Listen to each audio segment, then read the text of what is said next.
You're listening to the Starzology Astrology podcast, and I'm your host, Alison Price. In this episode, I'm sharing my insights around the symbolism of the solar cycles and the solstice turning points.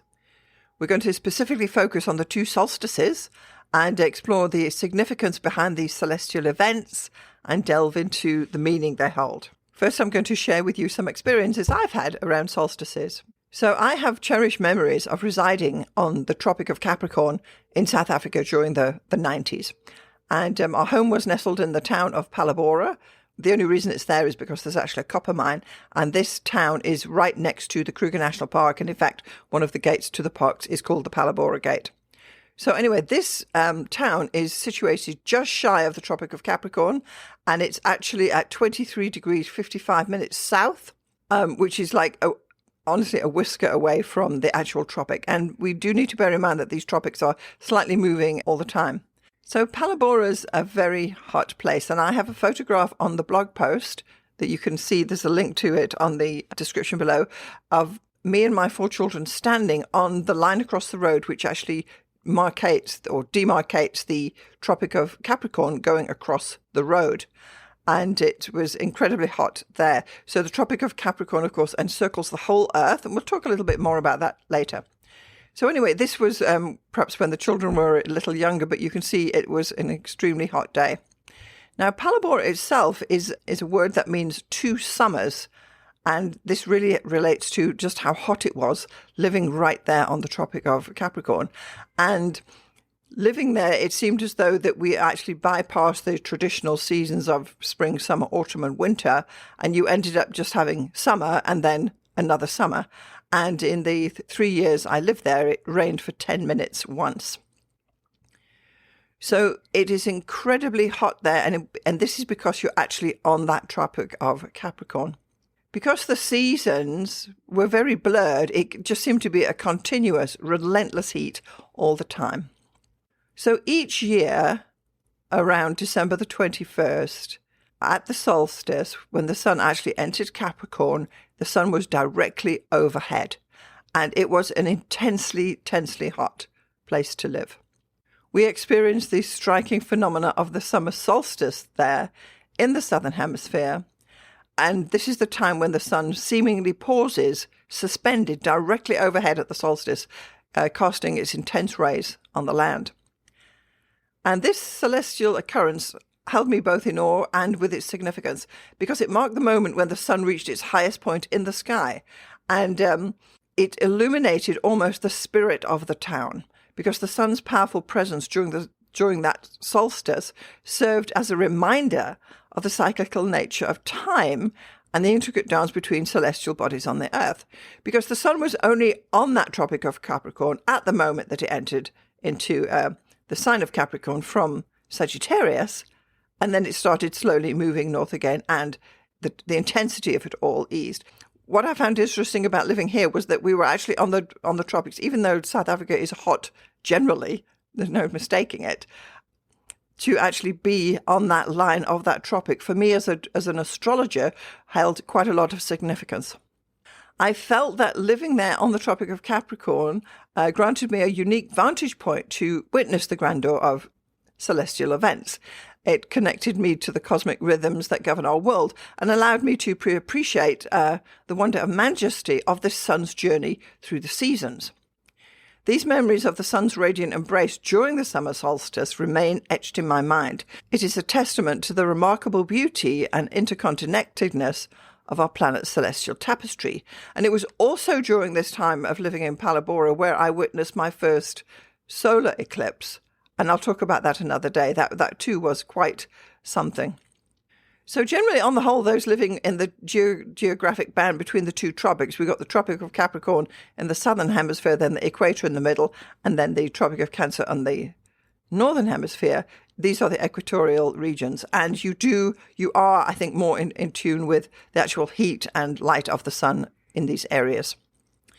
So in contrast, for those of us now living, as I do, in the more temperate, higher latitudes, or further away, they are the higher latitudes, the sun's rays are perpetually at an oblique angle and never overhead, where I live here now in Vancouver, because we are 49 degrees up. The presence of the sun directly overhead in these areas of the tropics, it actually gives rise to notable variations in climate and, of course, biodiversity. Far more many animals and plants live in these areas. The whole earth is much warmer and life can thrive far easier in these areas. So the abundant sunlight and the accompanying warmth provide the necessary conditions for the proliferation of life. And this fosters a breathtaking tapestry of biodiversity, far more interesting.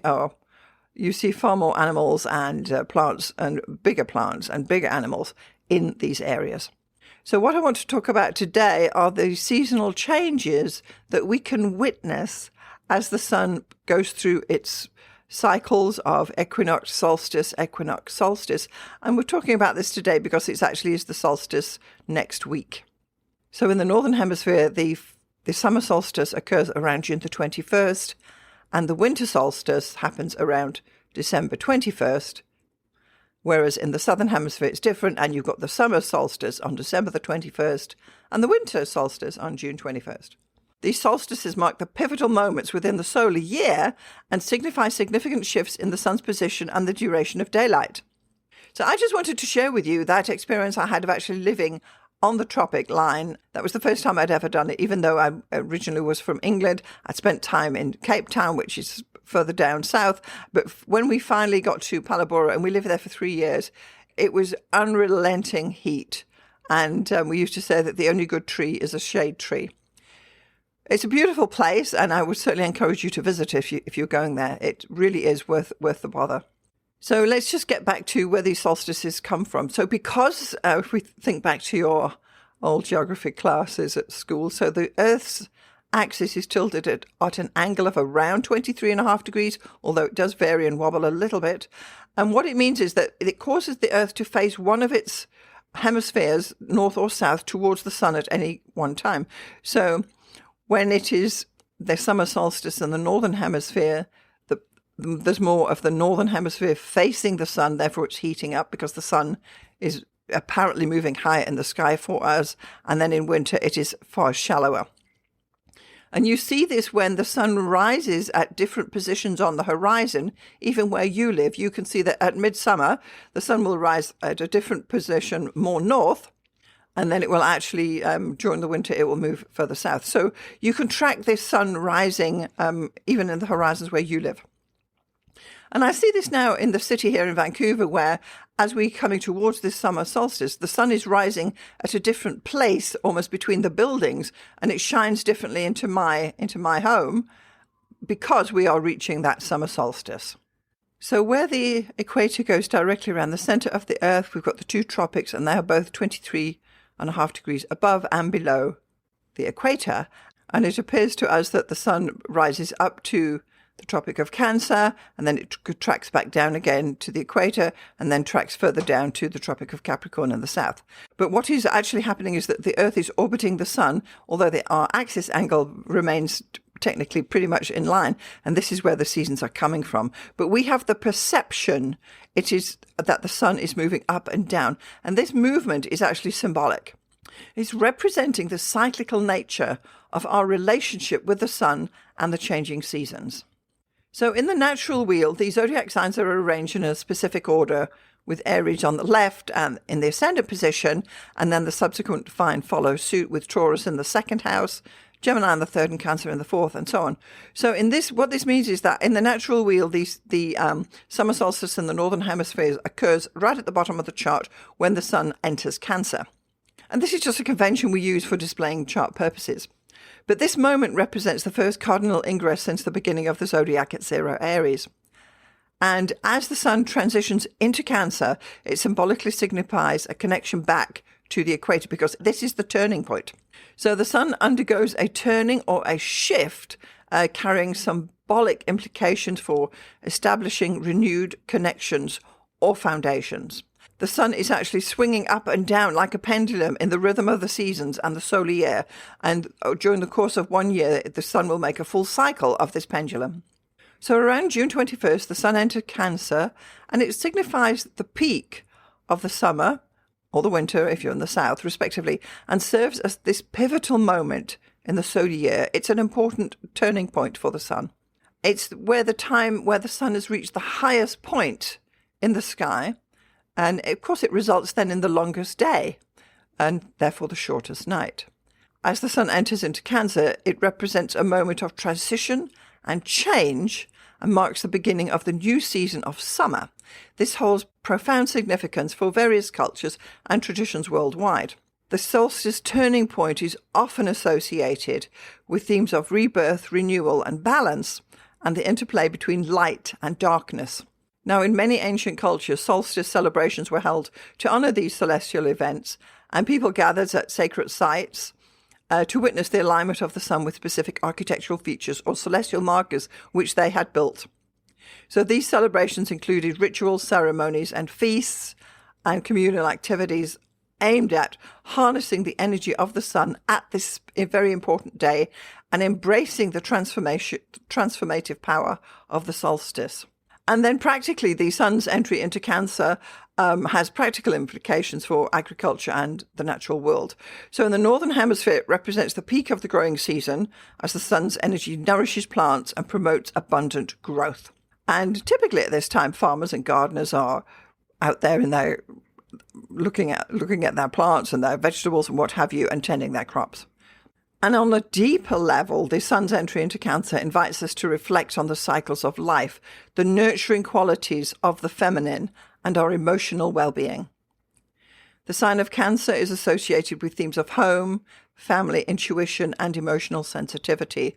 And this period encourages us to connect with our inner selves, to nurture our relationships, and to find solace and comfort in the embrace of loved ones. Overall, the sun's entry into Cancer represents a profound solstice turning point that holds both symbolic and practical significance for us today, because it marks this transition in the solar year and heralds the arrival of summer, which is a season that is often regarded as one of the most delightful times of the year. Summer is characterized with vibrant growth of crops and joyful frolicking of lambs in the fields, if you see them. And this brings the essence of abundance and vitality to the earth. And for those who are into growing and raising livestock, the sun's entry into Cancer brings a sense of relief and relaxation.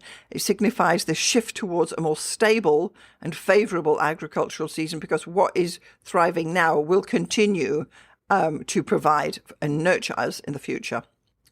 So all the effort that was put in during the spring, prior to this ingress into Cancer, is actually going to pay off now, because what is established and growing will continue at this point and bear fruit later on.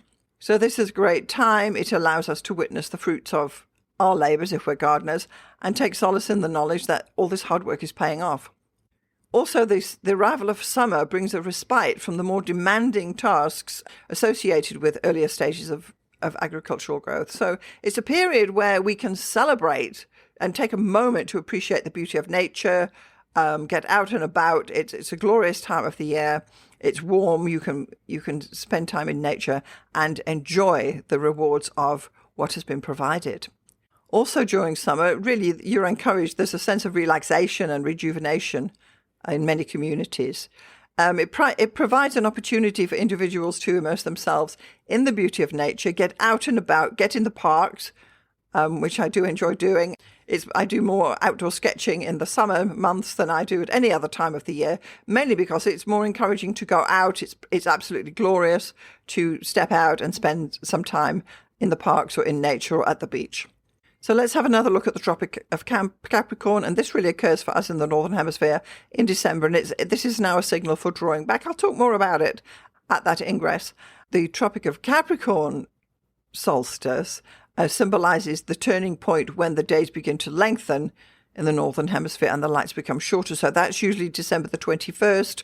It's also known as Saturnalia, as the sun enters Capricorn, and it comes just the week before Christmas.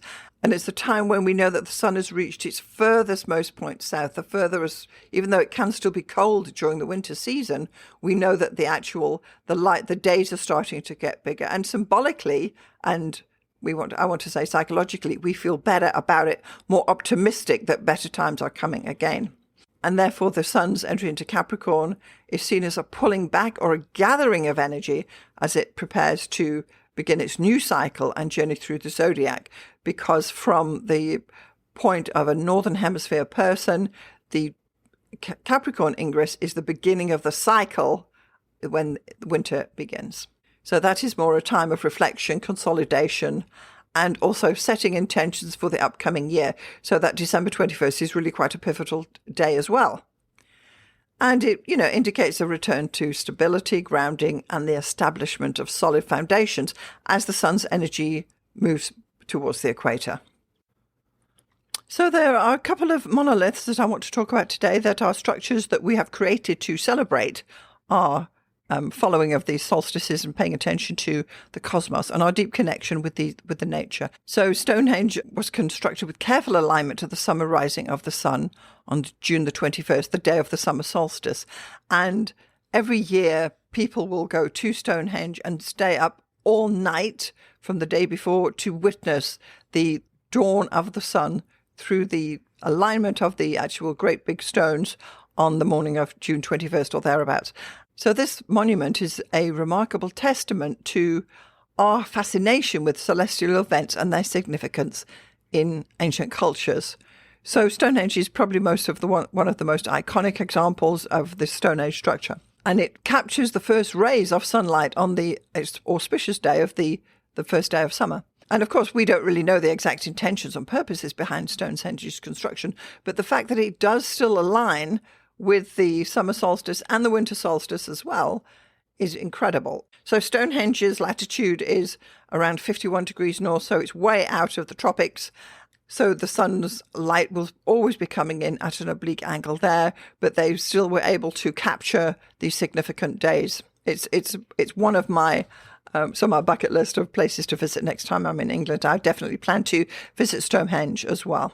And for a more modern look at monolithic mega sculptures, I want to introduce you to the sun tunnels art in Utah in the USA. So this is located in the Great Basin Desert of the Northwest Utah, USA, and it's an awe-inspiring art installation that really captures attention.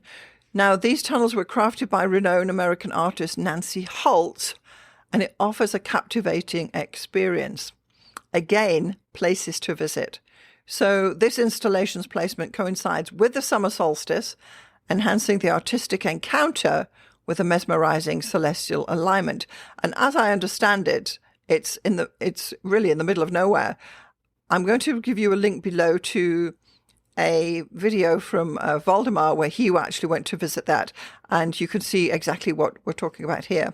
So this sculpture was created between 1973 to 76, and it's 4 massive concrete tunnels measuring 9 feet 3 inches in diameter, and each one's around 18 feet long.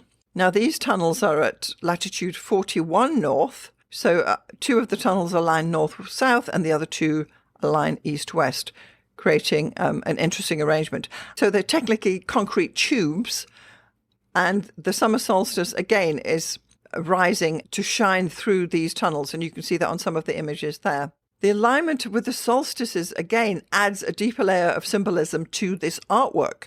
The summer solstice, again, representing the turning point in the solar year and representing abundance, vitality, and the peak of the sun's power. Therefore, the sun tunnels evoke a sense of connection to the cycles of nature, the passage of time, and the profound impact of celestial bodies on our daily lives.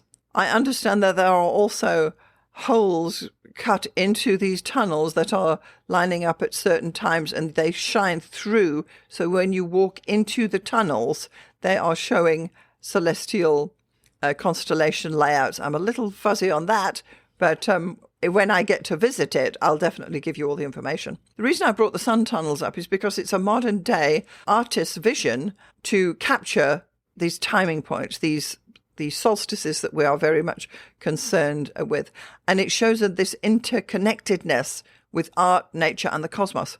Structures such as this highlight the artistic vision and creativity of the artist, while at the same time fostering a sense of awe and wonder with the natural rhythms that forces that shape our world. Now, if you visit these particular monoliths or places, there are many more around the world during the summer solstice. It is a super important time to give you a unique and immersive experience yourself, as you can witness the merging of art and nature and light and shadow, and the amount of light we're getting from the sun, the light, warmth and heat. So what's this got to do with us as astrologers? Well, in my mind, we've got the privilege of observing and tracking the solar cycle as it reaches its zenith at the Tropic of Cancer, and then it goes back down on its journey back towards the Tropic of Capricorn. And this happens every year. And of course, I knew about this when I was a kid at school, but as an astrologer, it now holds more meaning because I can see the sun moving. I can see it rising at a different position at different times of the year,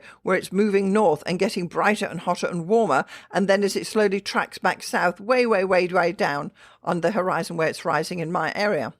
And these are solar cycle peaks where the sun is at the height of one cycle.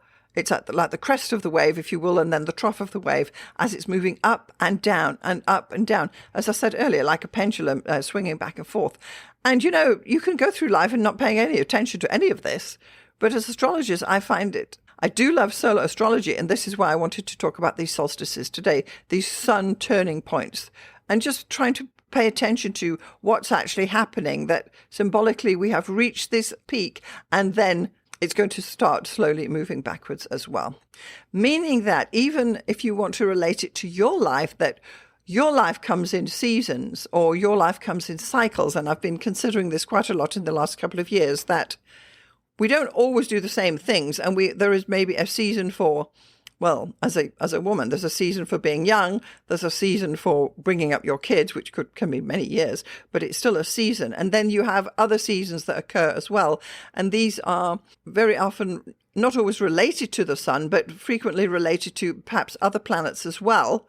And Saturn comes to mind in this particular comment that I'm trying to make here, that there are cycles and seasons running constantly through our lives, and we are witness to them because we are astrologers and we can see them. So the solar cycle lasts 1 year, but cycles from other planets, such as Saturn, which has a 30-year cycle, has far broader strokes for its seasonal breakdown. So before the age of 30, before your first Saturn return, you are in the youthful season, then you're in the maturity season from 30 to 60 odd, and then from 60 on to 90 plus, you're into that, what we call the third age, as it were, where there's a whole different season of what you're doing, even though these seasons are massively long.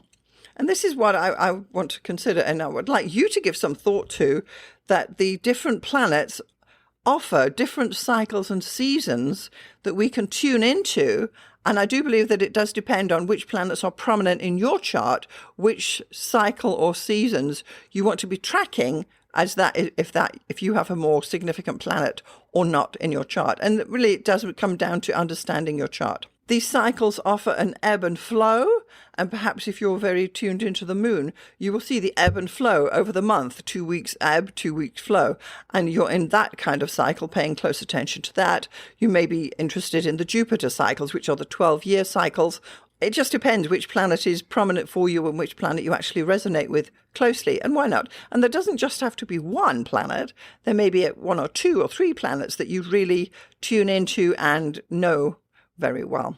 And for me, it's the sun. I do enjoy the solar cycles. I like the way it breaks the year up, and I like the idea of seasonality, because the season is really 3 signs, and the summer season for us in the north is Cancer, Leo, Virgo, and that is around 90 to 100 days, and it's really a good chunk of time to get things done. I think I like working with these solar seasons and cycles, and I wanted to actually share that with you. And just in my roundup, because I do like to give aspiring astrology activities and why not, things to think about after you've listened to this podcast. And because I'm here in Vancouver, and this is 49 degrees north, so it's known as the 49th parallel, meaning that we're 49 degrees, 14 minutes north from the equator. And there's actually a brewing company in the city called the 49th Parallel Brewing Company, which crafts a delicious local beer, or so I've heard.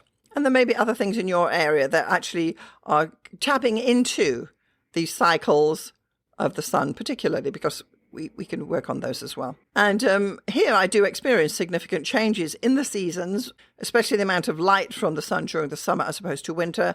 And clearly it's not as hot or bright as it was when I lived in Palabora, which was way closer to the equator.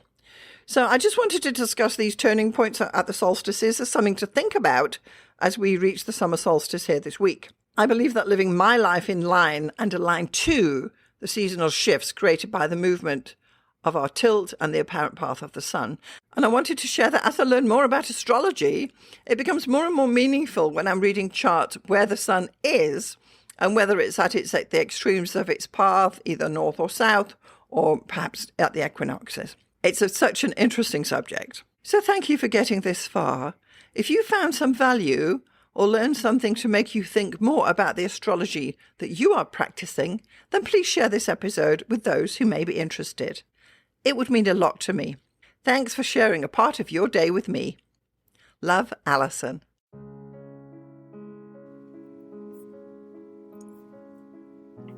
Thanks so much for getting this far through the episode.